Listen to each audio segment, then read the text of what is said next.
गृह मंत्री अमित शाह 2 दिनों के कर्नाटक दौरे पर हैं। येदियुरप्पा कैबिनेट विस्तार के बाद बगावत के बीच उनका यह दौरा है। आज अमित शाह बगलकोट और बेलगामी जाएंगे।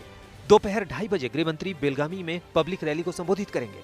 अमित शाह बेलगामी जिले में एक एथेनॉल प्रोजेक्ट का उद्घाटन करेंगे, साथ ही एक अस्पताल का उद्घाटन भी करेंगे।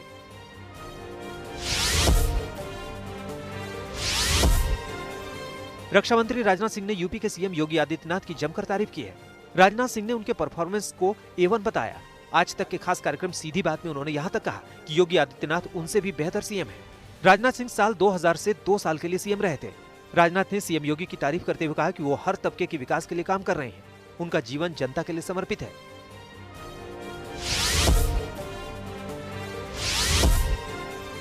टीएमसी सांसद कल्याण बनर्जी ने एक बार फिर विवादित बयान दिया है। बीजेपी पर निशाना साधने के चक्कर में उन्होंने गैर जिम्मेदार बयान दिया है। कल्याण बनर्जी ने कहा कि जय श्री राम का नारे लगाते हुए बीजेपी के लोग महिलाओं का रेप करते हैं।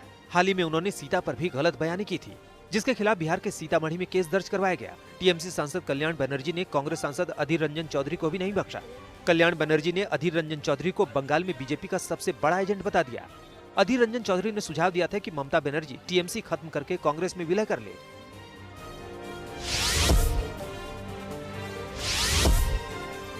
बिहार में बिगड़ती कानून व्यवस्था को लेकर आरजेडी नेता तेजस्वी यादव ने सीएम नीतीश कुमार पर जमकर निशाना साधा है। तेजस्वी ने कहा है कि बिहार इंडिया का क्राइम कैपिटल होता जा रहा है। नीतीश कुमार को चेतावनी देते हुए तेजस्वी ने कहा कि अगर 1 महीने में अपराध पर नियंत्रण नहीं हुआ तो महागठबंधन के साथ वो दिल्ली कूच करेंगे।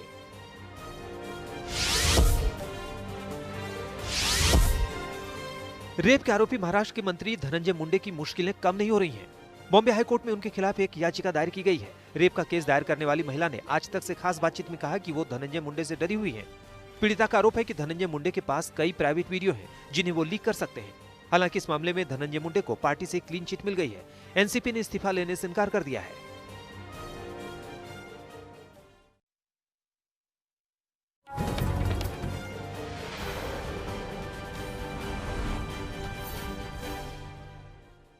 उत्तर प्रदेश के समस्तीपुर में दर्दनाक हादसा सीसीटीवी में कैद हुआ है। तस्वीरों में आप देख सकते हैं कि कैसे यहां ट्रैक्टर जा रहा था और आगे एक टेम्पो वाला चल रहा था। अचानक ट्रैक्टर को ओवरटेक करके ये बाइक सवार आगे निकलना चाहता था। बाइक पर एक महिला भी बैठी है, लेकिन सेकंड भर में बाइक सवार ट्रैक्टर और टेम्पो के बीच में फंस जाता है। महिला तो दूर जाकर गिरती है, लेकिन बाइक सवार को ट्रैक्टर दूर तक घसीटता चला जाता है। शुक्र है कि इस हादसे में महिला और बाइक सवार दोनों बाल बाल बच गए।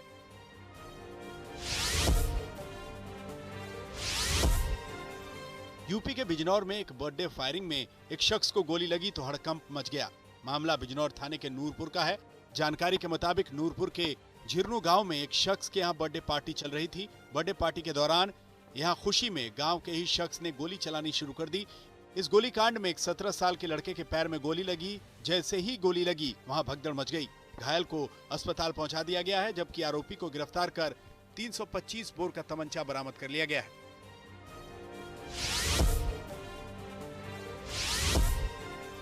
बिहार के गोपालगंज में दबंगों ने जमीन पर कब्जा करने की नियत से एक ही परिवार के 2 सदस्यों की गोली मारकर हत्या कर दी। मामला थाना दरगाह रोड का है। आरोपों के मुताबिक आरोपियों ने रंगदारी में पीड़ित से 10 धूर जमीन मांगी थी। पीड़ितों ने जमीन देने से इनकार कर दिया तो दबंगों ने 2 भाइयों को गोली मार दी। दोनों की हालत गंभीर होने पर उन्हें गोरखपुर रेफर कर दिया गया। पुलिस के मुताबिक 2 पक्षों में ये गोलीकांड हुआ है, जिसमें से एक पक्ष से 4 और दूसरे पक्ष से 2 लोगों को गिरफ्तार किया गया है।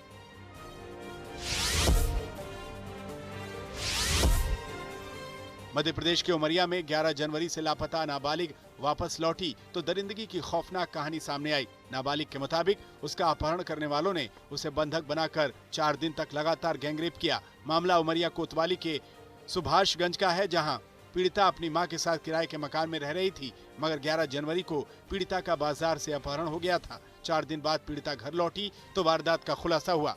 इस मामले में पुलिस ने मुस्तैदी दिखाते हुए 6 लोगों को गिरफ्तार किया है। एक आरोपी की तलाश जारी है।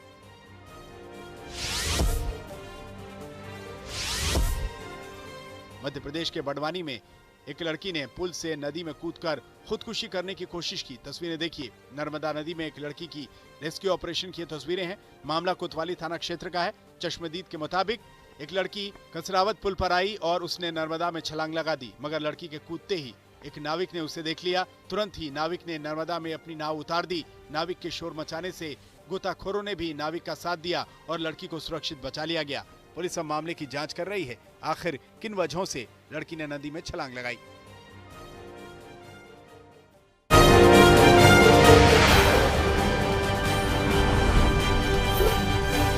इससे पहले कल देश में दुनिया की सबसे बड़ी वैक्सीनेशन ड्राइव की शुरुआत हुई।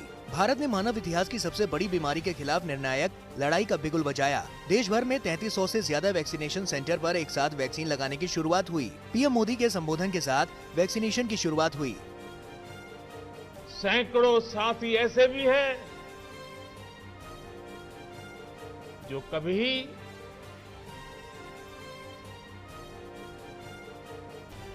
घर वापस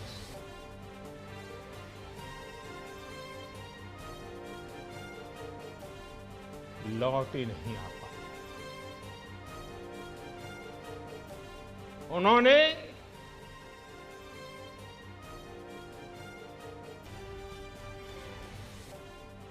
एक एक जीवन को बचाने के लिए अपना जीवन आहूत कर दिया। इसलिए आज कोरोना का पहला टीका स्वास्थ्य सेवा से जुड़े लोगों को लगाकर एक तरह से समाज अपना ऋण चुका रहा है। पीएम मोदी ने कोरोना की तकलीफों को याद करते हुए कोरोना योद्धाओं और वैज्ञानिकों की भी जमकर तारीफ की, जिनकी कोशिशों की वजह से देश कोरोना के खिलाफ निर्णायक जंग छेड़ पाया है। आज जब हम अपनी वैक्सीन बना ली है, तब भी भारत की तरफ दुनिया आशा और उम्मीद की नजरों से देख रही है। हमारा टीकाकरण अभियान जैसे जैसे आगे बढ़ेगा, दुनिया के अनेक देशों को हमारे अनुभव का लाभ मिलेगा।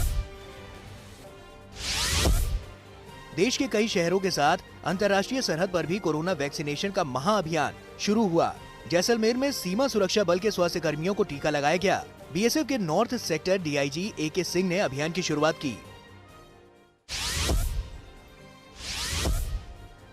प्रधानमंत्री नरेंद्र मोदी आज गुजरात के केवड़िया को शानदार गिफ्ट देने जा रहे हैं। आज पीएम 8 हाईटेक ट्रेन को हरी झंडी दिखाएंगे, जो अहमदाबाद से केवड़िया जाएगी। इससे दुनिया की सबसे ऊंची मूर्ति स्टैच्यू ऑफ यूनिटी तक पहुंचना आसान हो जाएगा। केवड़िया रेलवे स्टेशन भारत का पहला ऐसा रेलवे स्टेशन बन गया है जिसे ग्रीन बिल्डिंग सर्टिफिकेशन हासिल हुआ है। किसानों के प्रदर्शन का 54वां दिन है। दिल्ली बॉर्डर पर कृषि बिल के खिलाफ किसान जमे हुए हैं। सुप्रीम कोर्ट के आदेश पर बनी कमेटी को लेकर आंदोलनकारी किसान संगठनों को आपत्ति है। इसी को लेकर किसान संगठनों ने सुप्रीम कोर्ट में याचिका दायर की। कल इस पर सुनवाई होगी। भारतीय किसान यूनियन ने अपनी याचिका में कहा है कि निष्पक्ष कमेटी बनाई जाए। गणतंत्र दिवस परेड की रिहर्सल आज से शुरू हो जाएगी। परेड की रिहर्सल 4 दिनों तक होगी। सुबह 9 बजे से 12 बजे तक रिहर्सल का कार्यक्रम है। रिहर्सल को देखते हुए इंडिया गेट के करीब ट्रैफिक डायवर्ट किया गया है। दिल्ली के पुलिस कमिश्नर ने सुरक्षा की तैयारियों का जायजा लिया। इस साल गणतंत्र दिवस के मौके पर राजपथ पर 32 झांकियां दिखाई देंगी। इनमें से 17 राज्यों की झांकी है। 55 वर्षों में ऐसा पहली बार होगा जब गणतंत्र दिवस परेड पर विदेशी चीफ गेस्ट नहीं होंगे।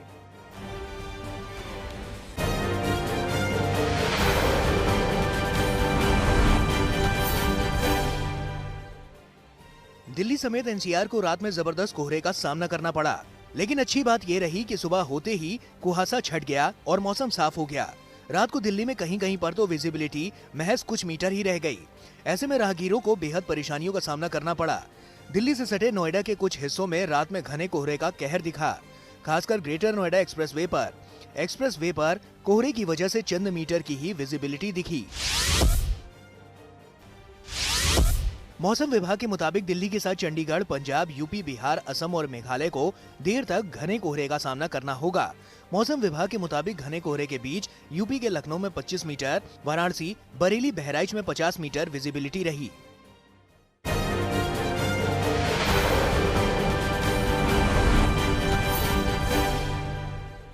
पहाड़ों पर भी जमाने वाली ठंड और बर्फबारी का दौर जारी है। लद्दाख में तो पारा -20 डिग्री तक पहुंच गया है। यहाँ झील जम गई, बर्फ की चादर बिछ गई, धूप में भी बर्फ पिघल नहीं पाती। एलएसी पर तनाव कम होने के बाद सैलानियों के लिए भी इलाका खोल दिया गया है और इस जमाने वाली ठंड में भी सैलानी पहुंचने लगे हैं। आइस हॉकी के रिंग में सैलानियों की भारी भीड़ है। श्रीनगर में भी जमकर बर्फबारी हुई, इससे यहाँ काफी दिक्कतें भी हो रही हैं। आवाजाही काफी मुश्किल हो गई है। कुछ दिनों पहले इतनी बर्फबारी हुई कि लोगों का चलना फिरना तक दूभर हो गया। हालांकि इन बदतर हालात में कुछ लोग मददगार बने हैं। लोगों तक जरूरी सामान पहुंचाने का मोर्चा संभाला एक डिलीवरी बॉय ने। अपने घोड़े से बर्फीली राहें पार की और घर घर जाकर लोगों को दवाएं, बच्चों के लिए खाने पीने से जुड़ी चीजें ऑर्डर पर मुहैया कराईं।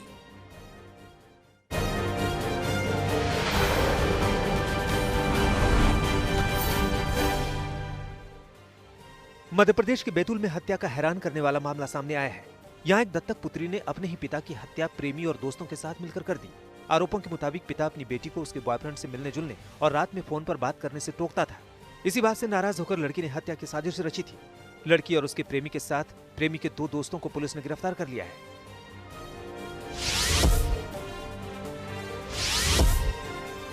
बिहार के सासाराम में गोलीकांड की तस्वीरें कैमरे में कैद हुई हैं।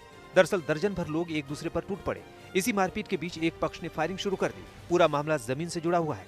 मारपीट में दोनों तरफ से लोग घायल हुए हैं। गोलीकांड की तस्वीरें सामने आई तो पुलिस ने कार्रवाई करते हुए दोनों पक्षों से कुल 9 लोगों को गिरफ्तार किया है।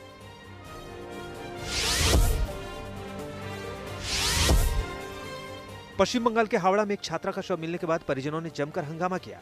मामला नजीरगंज थाना क्षेत्र का है। परिजनों के मुताबिक 22 साल की छात्रा 5 जनवरी को घर से लापता हो गई थी और 16 जनवरी को एक तालाब में छात्रा का शव मिला था, तो परिजनों का गुस्सा फूट पड़ा। परिजनों ने पुलिस पर आरोप लगाते हुए कहा कि पुलिस ने कार्रवाई की होती तो उनकी बेटियां जिंदा होती। घर वालों ने थाने का घेराव किया और इंसाफ की मांग की। अब पूरे मामले की तहकीकात में पुलिस जुट गई है।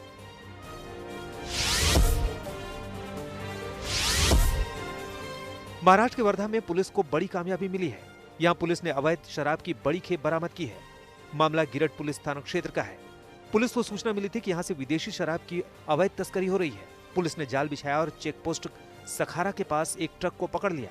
पुलिस ने ट्रक से 30,90,000 की अवैध शराब बरामद की है। पुलिस के मुताबिक ये शराब नागपुर से चंद्रपुर ले जाई जा रही थी। आपको बता दें कि चंद्रपुर में शराब पर बैन लगाया गया है। अब पुलिस आरोपियों से पूछताछ कर रही है कि वो किसके लिए तस्करी करते हैं और तस्करी का सरगना कौन है।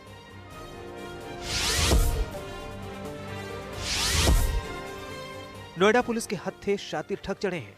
मामला थाना सेक्टर 39 का है। पुलिस के मुताबिक गिरफ्त में खड़े ये शातिर ठग खुद को सरकारी अफसर बताकर लोगों को डराते धमकाते थे और उनसे रुपए ऐंठ लेते थे। पुलिस को आरोपियों के पास से एक बाइक और 30 किलो चांदी मिली है। पुलिस आरोपियों के बारे में आगे की जांच में जुट गई है।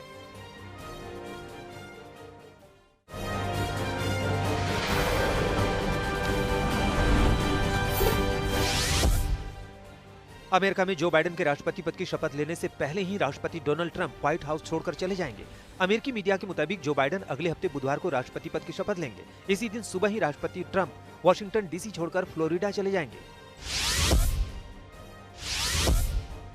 अमेरिका में कोरोना महामारी से जान गंवाने वालों की संख्या 4 लाख के पार हो गई है, जबकि 2,41,00,000 लोग कोरोना की चपेट में आ चुके हैं। अमेरिका में महज एक दिन में ही 3,756 लोगों की मौत हुई है, जबकि 2,45,000 नए संक्रमित हुए हैं। यूरोप के सबसे अमीर देश जर्मनी में भी कोरोना महामारी ने कहर ढा दिया है। यहाँ महामारी की चपेट में आने वाले लोगों की संख्या 20 लाख को पार कर गई है, जबकि 46,000 से ज्यादा लोगों की जान जा चुकी है। जर्मनी में पिछले 24 घंटे में ही 1,000 से ज्यादा लोगों की मौत हुई है। इटली की राजधानी रोम में कोरोना प्रतिबंधों के बावजूद रेस्तरां मालिकों ने अपने रेस्टोरेंट खोल दिए। रेस्तरां मालिकों का कहना है कि देश में लगातार जारी प्रतिबंधों की वजह से उनका बिजनेस चौपट हो गया है और वो भीषण गरीबी की दलदल में फंसते जा रहे हैं। रोम में शाम 6 बजे के बाद रेस्तरां खोलने पर प्रतिबंध है।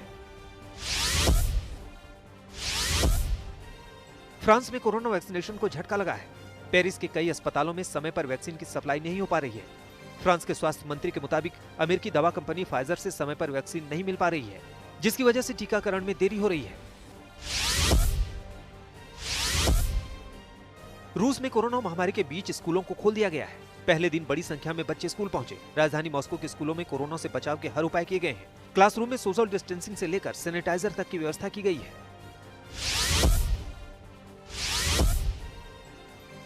लैटिन अमेरिकी देश मैक्सिको में कोरोना मरीजों की बढ़ती संख्या से स्वास्थ्य सेवाएं चरमरा गई हैं। मरीजों को अस्पताल में बेड तक के लिए कई दिनों तक इंतजार करना पड़ रहा है। यहाँ कोरोना से संक्रमितों की संख्या 16 लाख से ज्यादा है, जबकि 1,39,000 लोगों की मौत हो चुकी है। चिली की एक कंपनी ने ऐसा किट बनाया है जिससे कोरोना टेस्ट महज 1 मिनट में किया जा सकता है। किट बनाने वाली कंपनी का दावा है कि महज 1 घंटे में 60 लोगों का इससे टेस्ट हो सकता है।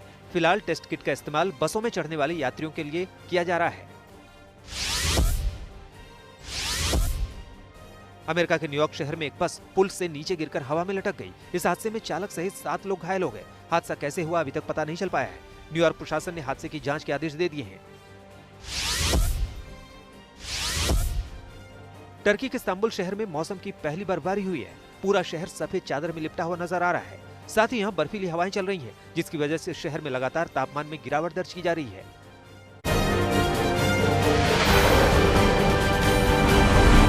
नमस्कार, मैं हूं अंजना ओम कश्यप। हमें उम्मीद है ये वीडियो आपको पसंद आया होगा। लेटेस्ट खबरों के लिए यूं ही देखते रहिए आज तक और इस वीडियो के पसंद आने पर लाइक, शेयर एंड सब्सक्राइब करना ना भूलें।